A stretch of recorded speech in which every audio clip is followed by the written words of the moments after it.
Nous allons ouvrir la parole de Dieu avec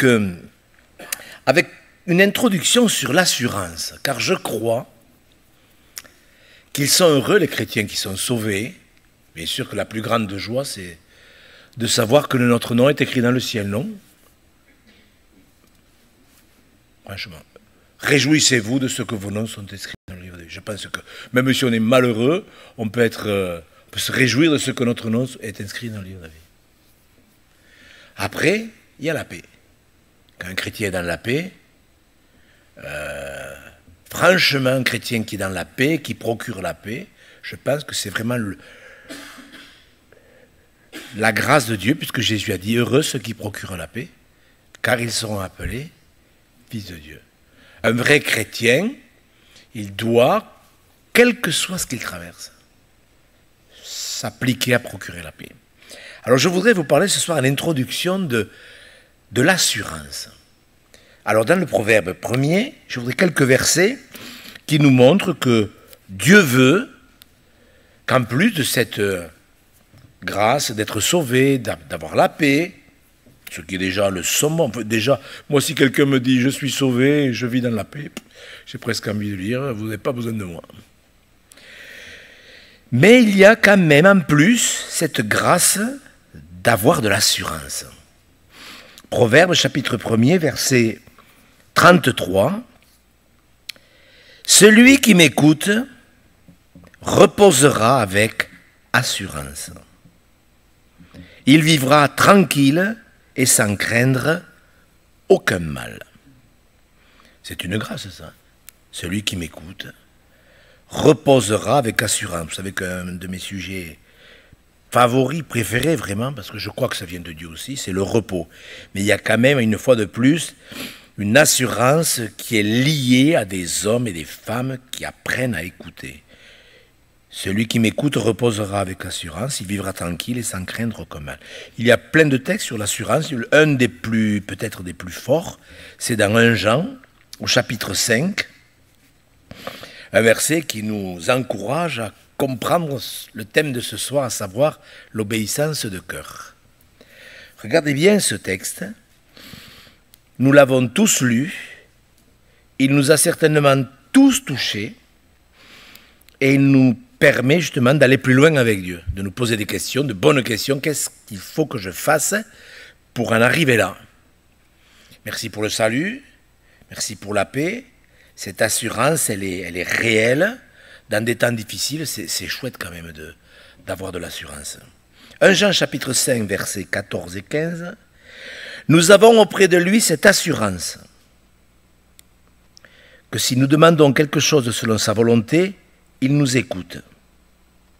Et si nous savons qu'il nous écoute, nous savons que nous possédons la chose que nous lui avons demandée, quelle qu'elle soit. Amen. Vous êtes d'accord avec ce texte? Oui? Bien sûr. Nous avons auprès de lui cette assurance que si nous demandons quelque chose, sa volonté, il nous écoute. Bon. Un peu avant, peut-être c'est bien de prendre aussi le verset 22 du chapitre 3, 1 Jean 3, 22, qui lui ressemble, mais il y a un rajout. Quoi que ce soit que nous demandions, nous le recevons de lui, parce que nous gardons ses commandements et que nous faisons ce qui lui est agréable. Donc on peut vraiment les associer, ces versets. Avoir de l'assurance. Il nous est demandé de nous approcher du trône de la grâce avec assurance.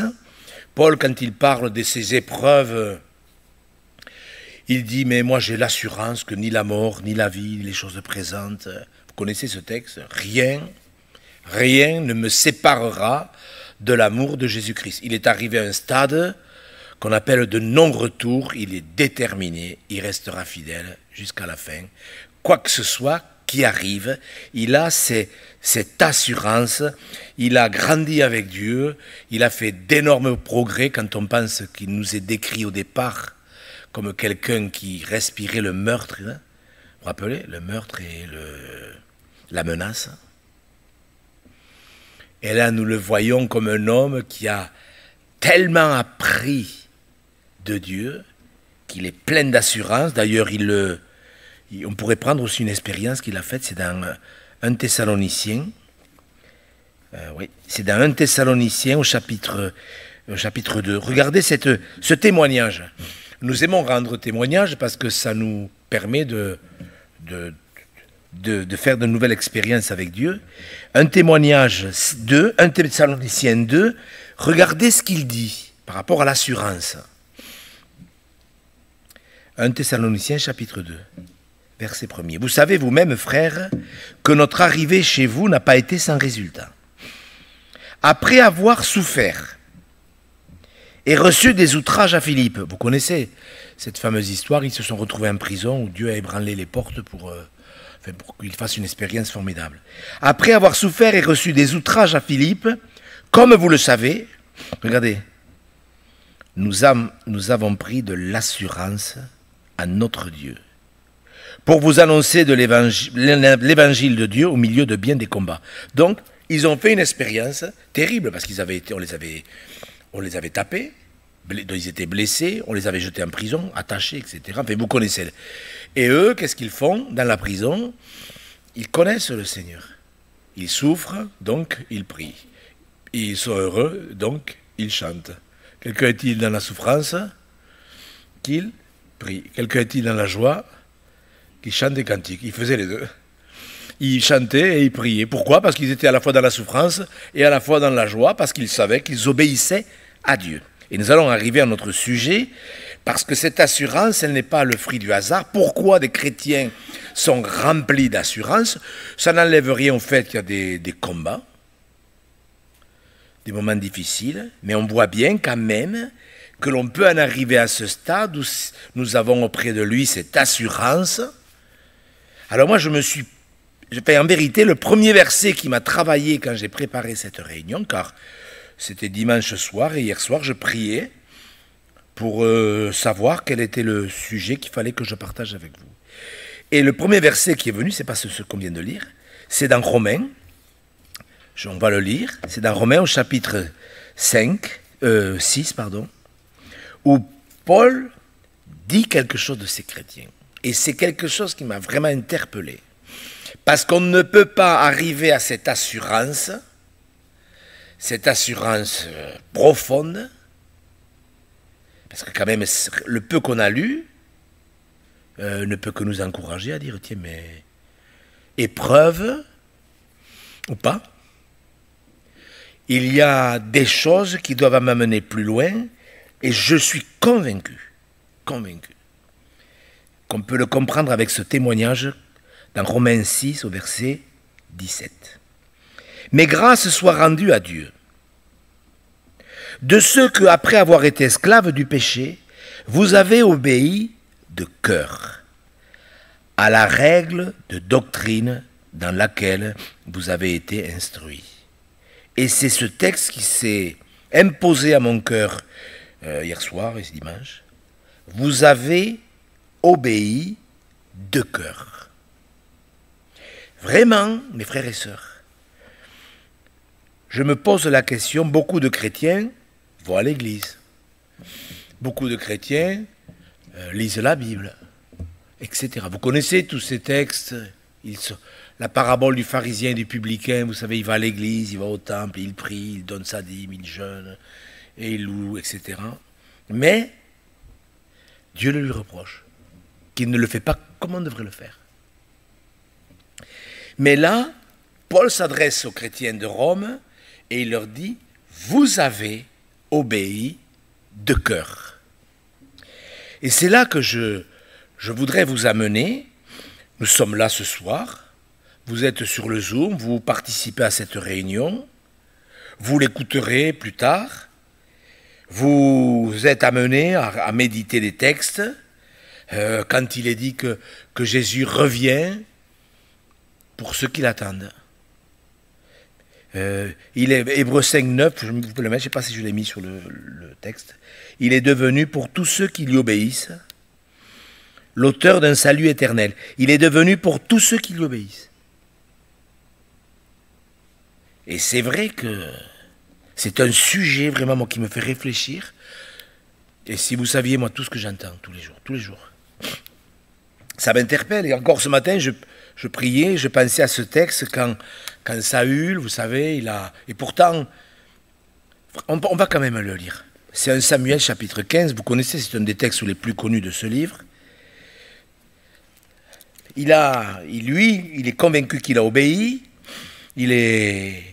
En plus, ce matin, je priais, je pensais au chapitre 14, quand il a bâti un autel. Vous savez, quand on voit dans la Bible des hommes qui bâtissent des autels, c'est la preuve qu'ils ont fait une expérience, qu'ils veulent une communion avec Dieu. Et 1 Samuel 14, verset 35, Saül bâtit un autel à l'Éternel. Ce fut le premier autel qu'il bâtit à l'Éternel. Bon. Il bâtit un autel, il fait une expérience et tu te dis, bon, c'est gagné. Cette expérience, ça va l'amener à développer cette onction qu'il a, car il a reçu l'onction. C'est l'homme dont il nous est parlé le plus dans la Bible qui a l'onction. 15 fois, il nous est parlé de l'onction de Saül. 15 fois. Vous vous rendez compte? Loin de l'Éternel. 15 fois, j'ai compté. Et quand on voit comment cet homme a fini, là, il bâtit un autel, et à partir de... Il y a quelque chose qui s'est passé dans son cœur. En vérité, c'est la jalousie. Il a été jaloux lorsque David a eu les éloges que lui n'avait pas. Ça a commencé avec, j'allais dire, que de la jalousie. Est-ce que c'est grave, la jalousie? La jalousie... On peut en parler. Est-ce que c'est grave d'être jaloux de quelqu'un? Puis bon, c'est pas... Oui, mais c'est pas la même.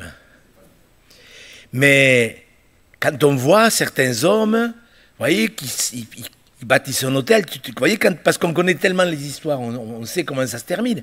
Mais en vérité, quand on lit pour la première... Si la première fois qu'on lisait, on avait cette sensibilité, cette perception, vous voyez.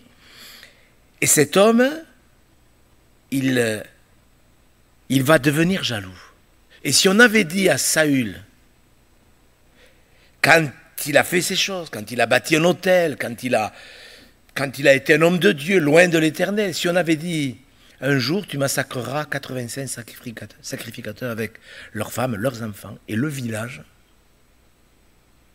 Si on avait dit à Saül, eh bien un jour tu sais, tu consulteras une sorcière, et tu finiras par te suicider. Je suis sûr qu'il aurait dit non, mais n'importe quoi. Vous comprenez ce que je veux dire? Quand on est loin de l'Éternel et qu'on bâtit un autel au Seigneur parce qu'on a besoin de cette communion, ce qui nous prouve qu'on peut confondre les choses et que certains comportements peuvent ouvrir la porte au diable. C'est écrit. On va en voir quelques exemples.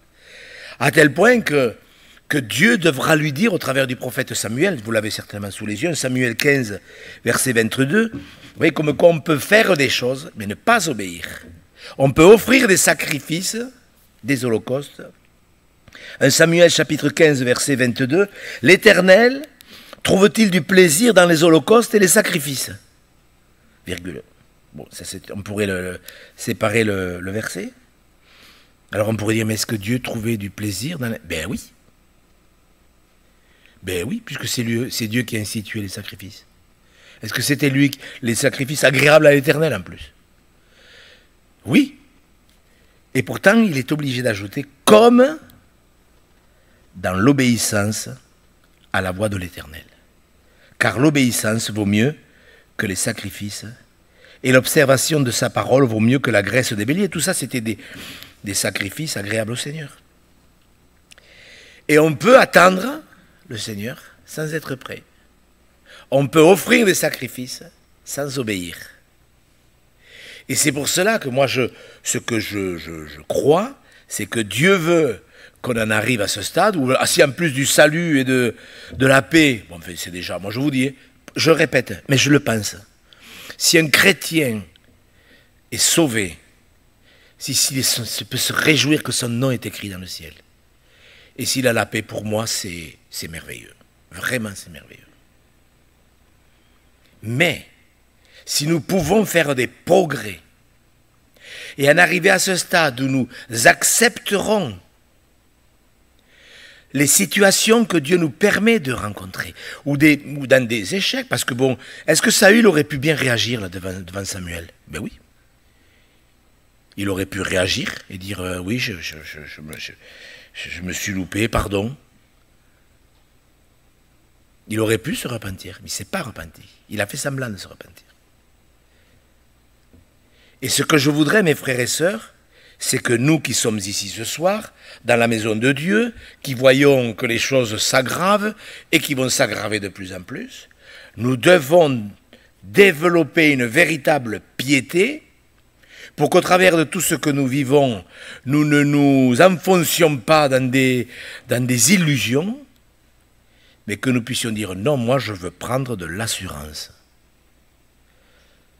Je veux prendre de l'assurance. En plus, c'est un commandement. N'abandonnez pas votre assurance, à laquelle est attachée une grande rémunération. Et nous qui sommes là ce soir, nous voulons comprendre où se situe vraiment la bénédiction. Parce que moi, je crois quand même si ce n'est pas mon sujet favori, mais je suis convaincu que Dieu veut bénir. Est-ce que vous croyez que Dieu veut bénir? Moi, j'en suis convaincu. Ce n'est pas ce qui doit nous accaparer en premier, parce qu'il y a des gens, ils ne demandent que ça. Là, bénis-moi, bénis-moi, bénis-moi, bénis-moi. En plus, je crois que ça ne sert à rien, même si c'est normal de le faire, parce que je crois que quand on fait ce que Dieu nous demande, Dieu bénit. Mais enfin, ne méprisons pas de mauvaises prières. Mais nous devrions peut-être, à la place de dire « bénis-moi », peut-être que nous pourrions demander à Dieu « éclaire-moi ». Éclaire-moi pour que je comprenne dans une situation que je suis en train de traverser, comme Saül, là, qui aurait pu dire « mais qu'est-ce que je dois faire? Qu'est-ce que je dois faire? Seigneur, qu'est-ce que je dois faire là aujourd'hui? Oui, je me suis loupé. Oui, j'ai péché. » David, comment il a bien réagi lorsqu'il a péché et qu'il méritait la lapidation, la mort. Il s'est repenti profondément. Et nous ne nous rendons pas compte à quel point il y a une bénédiction dans l'obéissance de cœur. Je suis persuadé que l'ennemi essaie de nous mettre dans l'illusion, dans l'aveuglement, avec la religiosité. Les vierges folles, elles attendaient le maître. Mais elles représentent des personnes qui n'obéissent pas, parce qu'elles n'ont pas d'huile. Et pourtant, elles attendaient le retour. Ça représente les chrétiens qui attendent le retour. Et je pense que c'est la croix, on en a souvent parlé ces temps passés, c'est la croix vraiment qui nous donne la possibilité d'obéir de cœur. Si nous n'obéissons pas, soyons simples, moi j'essaie d'être le plus simple possible. Si nous n'obéissons pas, en vérité, c'est que nous voulons faire notre propre volonté. C'est tout. Saül, c'est vraiment l'image. C'est vraiment l'image. Il y a une bénédiction dans l'obéissance. Il y a une approbation de Dieu dans l'obéissance. Il y a un verset, moi, qui m'a beaucoup interpellé. Beaucoup, beaucoup, beaucoup. C'est dans Ésaïe 64. J'aimerais que vous le lisiez avec moi. Parce que moi, c'est un verset qui m'a profondément touché. Vous savez, il y a des versets qui vous interpellent, d'autres qui vous plaisent, d'autres qui vous rassurent, d'autres qui vous encouragent, et il y en a qui vous heurtent vraiment. Ça vous est jamais arrivé d'être profondément touché par un verset? C'est ce que j'avais besoin. Et c'est dans Ésaïe 64 où j'ai vraiment compris la différence entre offrir des sacrifices et obéir. Vraiment. Normalement, les deux devraient être sur la même ligne, mais ce n'est pas obligé. La preuve, on l'a lu dans 1 Samuel. Ésaïe 64, verset 3. Jamais on n'a appris, ni entendu dire, et jamais l'œil n'a vu que notre Dieu que toi fasse de telles choses pour ceux qui se confient en lui.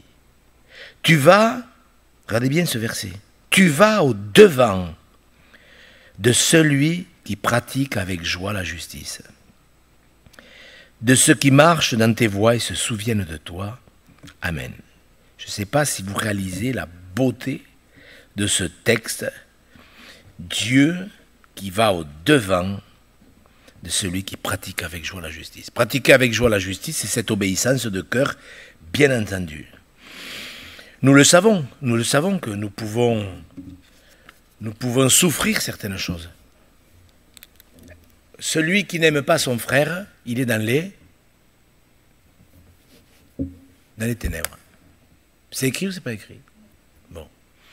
Est-ce que ça vous est déjà arrivé dans un conflit d'avoir quelques jours difficiles à gérer?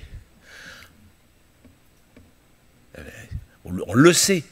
On le sait quand on n'aime pas, et on aimerait aimer. Écoutez, ces frustrations, vous les avez vécues tous? On aimerait aimer, parce que Dieu nous demande d'aimer, mais la souffrance ou la blessure est telle qu'on n'arrive pas à le faire. Alors ça peut durer 20 minutes, ça peut durer un jour, ça peut durer 6 mois, ça peut durer combien de temps? Toute la vie. Toute la vie. Et ces versets ne sont pas là pour nous culpabiliser, ces versets ils sont là pour nous alerter. Et nous dit, mais c'est vrai, il faut que je fasse très attention à ce que rien ne vienne se coucher à ma porte. J'utilise ce texte parce que je pense à comment il s'appelle, le frère Caïn, lorsqu'il a été jaloux lui aussi, parce que Dieu n'avait pas apprécié son sacrifice et qu'il avait apporté sa faveur à Abel. Et ça l'a contrarié, il a commencé à être jaloux. Et si vous aviez dit à Caïn, quelques années avant, tu sais, un jour, tu tueras ton frère. Ouais. N'importe quoi. Vous comprenez quand même. Et il faut comprendre ces choses. Il y a tout ce qui rentre dans notre vie qui n'est pas accepté. Et ce matin, je priais parce que j'avais besoin de prier. Et je pensais à Jésus, bien sûr. Je pensais à Jésus dont il nous est dit qu'il a appris l'obéissance par les choses qu'il a souffertes. Il n'est pas venu sur terre avec un capital obéissance. Il a appris l'obéissance. Et chaque fois, il faut bien comprendre cette pensée. Parce qu'obéir de cœur, c'est le top niveau dans la vie spirituelle. Et quand on voit ces hommes, comme j'ai parlé de Saül, pourtant il avait l'onction. Caïn, il n'avait pas un père alcoolique, il n'était pas dans une société compliquée. Caïn, il était dans un environnement quasi parfait. Ce n'est pas pour autant que ça l'a protégé. Et lorsque Dieu, en plus c'est merveilleux, parce que Dieu va vers lui, comme il le fait, je crois, à chaque fois que nous nous trompons, que nous nous égarons. Vous savez, moi j'ai souvent entendu une erreur, que Dieu abandonne les fils prodigues. Bon, j'ai pas vu ça dans la Bible. Nous, on peut s'éloigner, mais moi j'ai remarqué dans la Bible que lorsque quelqu'un commet un péché, Dieu va vers lui pour l'aider. Et dans la Genèse, donc, regardez, parce que on voit, il offre un sacrifice. Tu te dis, bon, c'est bien, est-ce qu'il aurait pu réagir super bien? Vous voyez, il est irrité. Caïn, Genèse 4, verset 5, Caïn fut très irrité, et son visage fut abattu. Bon, on peut le comprendre, sur le moment, il ne comprend pas, c'est pas... Je ne sais pas si c'est profondément grave. La Bible dit, si vous vous mettez en colère, ne péchez pas. Vous voyez, si vous êtes irrité, ne péchez pas. Ça peut arriver, Dieu ne dit pas, ce n'est pas normal que vous vous irritiez. Ce n'est pas normal que vous vous mettiez en colère. Non, si vous vous mettez en colère, parce qu'il y a quand même des situations qui nous affectent des fois, enfin, soyons honnêtes. Mais si vous vous mettez en colère, ne péchez pas. Et Caïn, il est irrité, il est contrarié. Et l'Éternel dit à Caïn, pourquoi es-tu irrité? Pourquoi ton visage est-il abattu? Vous voyez, Dieu va vers lui et il lui pose une question pour rétablir la communion. Une prédication, c'est un peu le même but. C'est-à-dire c'est comme une question qui nous permet de dire, tiens, mais oui, j'ai besoin d'être enseigné. L'obéissance mécanique, religieuse, légaliste, tout ça, ça ne sert à rien. Il y a une obéissance de cœur et je veux la découvrir. C'est le but de cette réunion. Certainement, si tu agis bien, tu relèveras ton visage. Mais il pouvait se relever et dire pardon Seigneur, merci de m'interpeller. Je vais aller demander pardon à Abel parce que je suis en colère contre lui. Ça prenait 30 secondes. Si tu agis mal, le péché se couche à ta porte. Et ses désirs se portent vers toi. Mais toi, domine sur lui. Ouais, et il aurait pu le régler. Comme chaque fois qu'on a une situation qui nous va pas. Parce qu'on est tous éprouvés.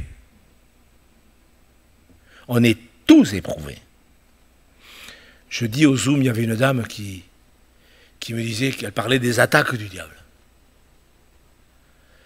Bon, c'est un sujet, c'est un gros sujet, elle doit y être. Que Dieu vous bénisse, ma soeur. Mais il n'y a pas que les attaques du diable. Ce matin, je priais pour cette sœur, et je pensais justement dans l'Exode. Tiens, on va y aller, c'est Exode chapitre 5 ou 6. Je vais voir ça. 6. Exode, les attaques. Des attaques, vous voyez, des souffrances, des attaques, des combats, vous voyez, des contrariétés. On en a tous, Et elles ne viennent pas toutes du diable. Regardez dans Exode chapitre 4, Moïse a beaucoup avancé. Il a été formé pendant 40 ans chez son beau-père. 40 ans, vous voyez. Il a 80 ans. Et Dieu lui montre qu'il est prêt pour délivrer le peuple. Et quand il part à l'autel, regardez bien, Exode 4, verset 24, pendant le voyage, à un lieu où Moïse passa la nuit, l'Éternel l'attaqua. J'ai pris ce texte exprès pour vous expliquer qu'il y a des attaques, des combats que Dieu permet pour nous amener au centre de la volonté de Dieu. Parce que quelqu'un qui obéit de cœur, qui va pouvoir dire avec assurance, nous l'avons auprès de Dieu, que si nous demandons quelque chose dans sa volonté, il nous écoute. Vous comprenez bien que ça passe par là. Ça passe par j'allais dire cet entonnoir, je ne sais pas si c'est bien dit, mais enfin, il a été formé pendant 40 ans, il a 80 ans, et Dieu l'attaque pour le faire mourir. Moi, la première fois que j'ai lu ce texte, sincèrement, la première fois que j'ai lu ce texte, je me suis dit, mais qu'est-ce que ça veut dire? Je vous assure que c'est un des premiers... Je pense que c'est... Bon, quand Josué a arrêté le soleil, je me suis posé quelques questions. J'avais 15 jours de conversion.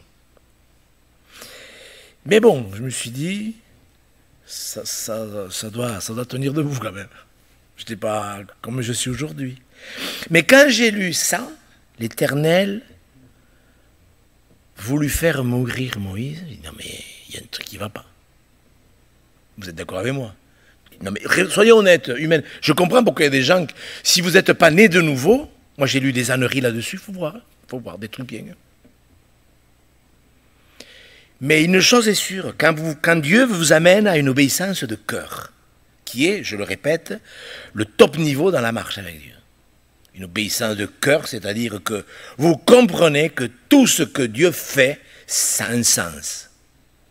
Jésus, je le répète, chaque fois qu'il souffrait, c'est un homme de douleur, chaque fois que Jésus souffrait, il apprenait l'obéissance.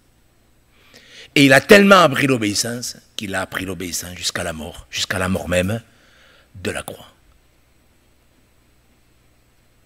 Bien sûr, c'est Jésus, et bien sûr que personne ne peut rien dire tellement c'est parfait. Donc c'est peut-être plus difficile à comprendre, même si ça nous bénit, parce qu'on est sauvé par l'obéissance de Jésus-Christ. Mais il faut bien comprendre une chose, c'est que Dieu sait ce qu'il fait. Et nous qui voyons parfois des attaques du diable partout, et ne nous imaginons pas parce que nous allons dire au nom de Jésus, je lis sur la terre, etc. Si on n'obéit pas de cœur, toutes ces prières ne servent à rien. Mais il y a une obéissance de cœur qui fait que l'œuvre de Dieu va se faire. Et Séphora a de suite compris où était le problème. Et elle a circoncis les fistons, parce que certainement qu'elle n'avait pas voulu, et que Moïse avait certainement voulu éviter un conflit avec sa femme. Ça se comprend. C'est pas évident des fois les conflits, oui ou non, soyons... Mais voilà, pour que Moïse devienne l'homme qu'il devait devenir, ça passait par cette affaire de circoncision. Cette obéissance entière. Et bien sûr, c'est vrai que... Est-ce qu'il aurait pu mourir, Moïse, ce jour-là? Ben oui. Enfin, nous, ça nous dépasse, tout ça. Peut-être que je le dis mal, ça. Mais oui, puisque si l'Éternel l'attaqua pour le faire mourir, c'est que... Nous ne pouvons pas avancer avec cette bénédiction comme Paul et Silas, vous voyez, qui chantaient, qui priaient. Moi, j'ai vu des missionnaires renvoyer démissionner pour moins.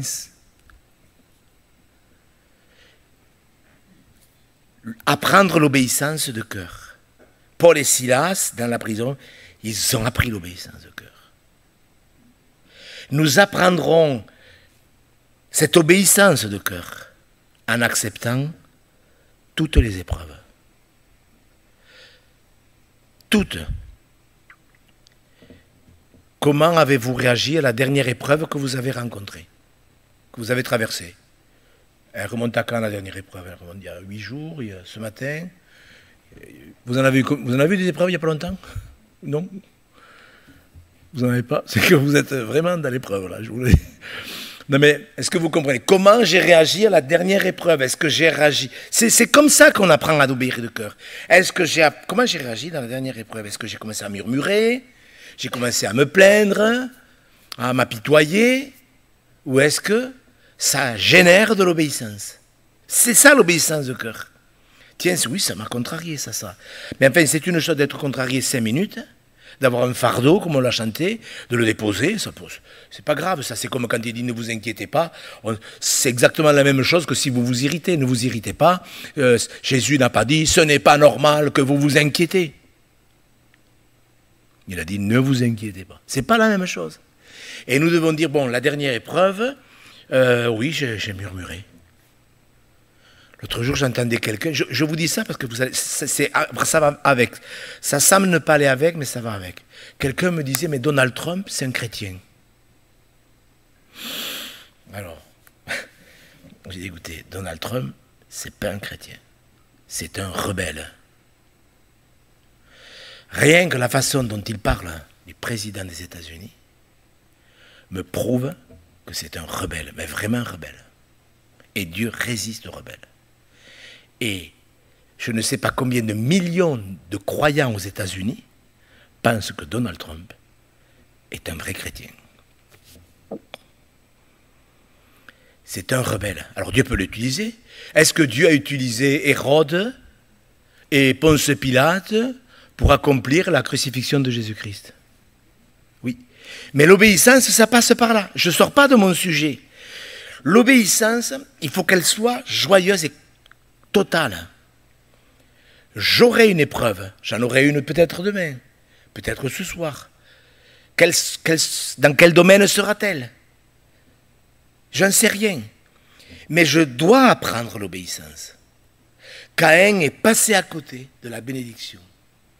Saül est passé à côté de la bénédiction. Et Saül, je répète, c'est quelqu'un qui avait vraiment reçu l'onction. Parce que la jalousie est venue dans sa vie. Et ce n'est pas parce qu'on est éprouvé, justement, ce n'est pas parce qu'on a des épreuves qu'on n'obéit pas. Parce que là aussi, j'entends que des âneries là-dessus. David, à cause de la jalousie de Saül, a dû fuir des années. Dieu était-il avec lui? Oui. Dieu était avec David. Et pourtant, il en a vu, je vous le dis. Donc, il ne faut pas en déduire que parce que j'ai des épreuves, je n'obéis pas à Dieu. Ce n'est pas parce que j'ai une épreuve que je suis dans la désobéissance. Joseph était dans l'obéissance quand il s'est retrouvé en prison. Mais Dieu était avec lui. Et Dieu permettait ces épreuves. Et Joseph, je pense qu'il fait partie de ceux qui sont en haut du panier, vraiment. Parce qu'à 17 ans, je pense qu'il avait compris l'affaire. Que Dieu peut faire concourir toutes choses en notre bien, que Dieu change le mal en bien, et que quand on obéit, justement, quand on obéit, Dieu agit. Et il le dira, mais ce n'est pas vous qui m'avez envoyé ici. Moi, il me semble que c'est le péché qui a envoyé Joseph en Égypte. La jalousie, la haine, la colère, le meurtre. Et Joseph dit non, non, non, non, non. C'est Dieu qui m'a envoyé. Je vous dis ça pourquoi? Parce que pour arriver à l'obéissance de cœur, parce que moi je vous assure, hier soir je priais, j'étais dans mon bureau, et je sais que plusieurs parmi nous voulons faire des progrès. Des progrès dans cette affaire pour pouvoir en arriver, non pas, tu dis bénis-moi, bénis-moi, vous pouvez le faire, c'est normal et c'est bien. Mais si c'est que ça, c'est vraiment dommage. Mais quand vous en arrivez à dire, voilà, nous avons auprès de lui cette assurance, que si nous demandons quelque chose selon sa volonté, il nous écoute, mais croyez-moi, quand on est dans l'épreuve, ou pas, dans la bénédiction ou pas, parce que moi j'ai autant vu des gens qui ont abandonné Dieu dans la bénédiction que dans l'adversité. C'est pas parce qu'il y a des gens qui sont bénis qu'ils n'abandonnent pas Dieu. Moi, je peux vous le dire. Hein. Donc le problème, c'est dans la bénédiction, dans l'adversité, qu'elle soit provoquée par Satan, comme dans l'histoire de Job, où c'est Satan qui provoque. L'intention, elle vient de Satan. Mais l'autorisation, elle vient de qui? Du Seigneur. C'est Dieu qui donne l'autorisation. Et il nous faut bien comprendre que dans toutes les épreuves, nous ne devons pas murmurer, nous ne devons pas nous plaindre. Dans toutes les épreuves, nous devrions avoir ce réflexe de dire, je vais moi aussi apprendre l'obéissance pour en arriver à cette assurance qui fera que mes prières seront exaucées. Car je crois quand même que, au-delà de nos intérêts, oui, de notre vie personnelle, pas de nos intérêts, c'est mal dit, au-delà de notre vie personnelle, parce que nous voulons que notre foyer soit béni, non? Est-ce que vous voulez être béni humainement, pour vous? Ben oui, c'est la volonté de Dieu. Oui, Dieu bénit le juste, etc. Mais il peut y avoir aussi, dans le cœur de certains chrétiens, et je crois que cette exhortation, elle est pour cela, pour ces chrétiens-là, qui non seulement veulent être bénis eux-mêmes, pour la satisfaction personnelle, Dieu nous donne toutes choses afin que nous en jouissions, que son nom soit béni. Mais il y a des chrétiens aussi qui veulent être en bénédiction aux autres. Et le seul moyen d'être une bénédiction aux autres, c'est, je le crois, de ne pas en arriver à une obéissance légaliste, une obéissance mécanique. J'obéis, je vais à l'église, je lis ma Bible, je prie, je sers, je prêche, je fais... Non. J'obéis de cœur. Parce que quand on obéit, et je veux terminer avec cette pensée, quand on obéit, la malédiction n'a pas de pouvoir sur nous. C'est biblique ce que je vous dis. Je ne parle pas de l'épreuve. La malédiction. Je termine avec cette pensée parce qu'elle est venue sur mon cœur. Vous vous rappelez quand Balak, écoutez bien frères et sœurs, parce que c'est archi important, pour conclure cette exhortation. Vous vous rappelez ce roi Balak qui commençait à se poser des questions parce que dans le désert, à une certaine époque, le peuple de Dieu marchait vraiment dans l'obéissance. On n'en parle pas souvent de cette affaire, parce qu'ils ont passé dans les 40 ans dans le désert, il y a eu une période où ils ont obéi. Et ils ont remporté des guerres. Et quand ils sont arrivés sur le territoire de Balak, il a dit, il faut que je voie Balaam, le prophète, et que je fasse un deal avec lui pour que le peuple d'Israël ne soit pas béni. Vous connaissez l'histoire, elle est importante dans la Bible. Et cet homme, je peux vous dire qu'il a persévéré pour arriver à ses fins. Le diable, je peux vous dire qu'il est fort pour essayer de nous faire chuter. Et il a réussi. Pourtant, Balaam, lui aussi, c'était un homme qui voyait dans l'invisible, pour vous dire. Et à plusieurs reprises, il a essayé de maudire le peuple d'Israël. Et il n'a pas pu. Et il a dit, mais la divination ne peut rien contre Israël. Ils étaient bénis parce qu'ils obéissaient. Et un jour, Balaam, qui aimait l'argent, a été voir Balak et il lui a dit, tu sais, le peuple de Dieu ne peut pas être maudit, mais je connais comment faire, je sais comment il faut faire. Ah bon? Je ne sais pas comment ça s'est passé dans leur petit conciliabule. Ah bon, comment il faut faire? Eh bien écoute, tu envoies des femmes étrangères. Voilà. Tu envoies des femmes. Et avec leurs idoles. Vous vous rappelez l'histoire? Et vous savez ce qui s'est passé? Je crois qu'il y a 24 000 hommes au moins qui sont morts. À cause de la débauche. Et qu'est-ce que c'est qui a mis un terme à cette plaie? C'est Finesse, vous savez, le gendre d'Aaron. Une obéissance radicale. C'est l'obéissance de cet homme radicale. C'est sûr que c'est un peu... Pour l'Ancien Testament, c'est clair, c'est un peu violent, mais ça fait rien. L'obéissance radicale, ça arrête les plaies. Et je voudrais, mes frères et sœurs, vous encourager. Parce que aller à l'église, c'est bien. Prier, c'est bien. Lire sa Bible, c'est bien. Jeûner, c'est bien. Servir et tout ce que vous voudrez, c'est bien. Mais on peut tout faire sans une obéissance de cœur. Et l'obéissance de cœur, eh bien, c'est la palisse l'aurait dit, ça vient du cœur. J'obéis parce que je t'aime. Je ne lis pas ma Bible parce qu'il faut que je lise ma Bible. Je ne vais pas à l'église parce qu'il faut que j'aille à l'église. Je ne prie pas parce qu'il faut prier, etc., etc., etc. Tout ce que je fais, tout, je le fais de bon cœur. C'est écrit ça dans la Bible. Colossiens 3, 23. On peut le mettre, s'il vous plaît. Tout ce que vous faites, faites-le de bon cœur. Et ça plaît à Dieu. L'Éternel trouve-t-il du plaisir dans les holocaustes et dans les sacrifices plutôt que dans l'obéissance à la voix de l'Éternel. Mais voyez ce texte. Tout ce que vous faites, il faut le faire avec le cœur. Cette épreuve, c'est encore une épreuve. Eh bien, je vais obéir. Je ne vais pas murmurer. Je vais obéir. Vous êtes d'accord? Parce que l'autorité que Jésus a reçue, il l'a reçue à cause de son obéissance. Écoutez, je ne vais pas vous l'expliquer. Et toute la bénédiction, la vraie bénédiction qui nous amènera à dire, nous avons auprès de lui cette assurance, que si nous demandons quelque chose selon la volonté. Écoutez, si vous demandez l'obéissance de cœur, laissez-moi vous dire que c'est dans la volonté du Seigneur. Quelle grâce d'avoir de l'assurance. Oui, merci pour le nom inscrit dans le livre de vie.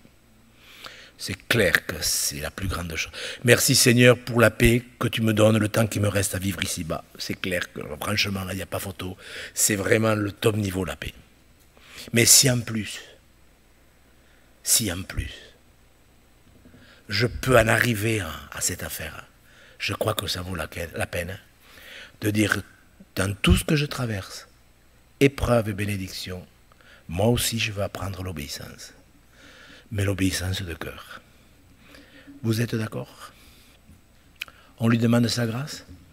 Est-ce qu'il va nous aider? Oui, il vous aidera. Il vous aidera, le Seigneur.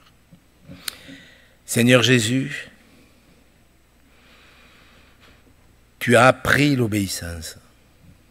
Toi, le Seigneur Tout-Puissant, par la souffrance. Et tu as pu aller au calvaire. Et par ton obéissance, tu nous as ouvert le ciel. Seigneur, si tu as parlé aux chrétiens de Rome, qu'ils avaient fait la même expérience, nous croyons que tu désires que nous vivions la même chose. Cette obéissance qui vaut mieux que tous les sacrifices. Pardonne-nous, Seigneur, pour toutes les fois où nous avons tout mélangé. Tout mélangé, pardon, Seigneur Jésus. Nous voulons en arriver à ce stade, en plus du salut de nos âmes, en plus de cette paix, Seigneur, qui est une immense bénédiction. Nous voulons, Seigneur Jésus, apprendre. Oui, tu as dit que celui qui écoute avec assurance, celui qui écoute, il marche avec assurance. Et nous voulons cette assurance pour être des sources de bénédiction là où tu nous as placés. Tu vois, dans la société où nous sommes, Seigneur, nous ne voulons pas être des gens rebelles. Nous voulons être des gens obéissants. Nous voulons rendre à César ce qui est à César.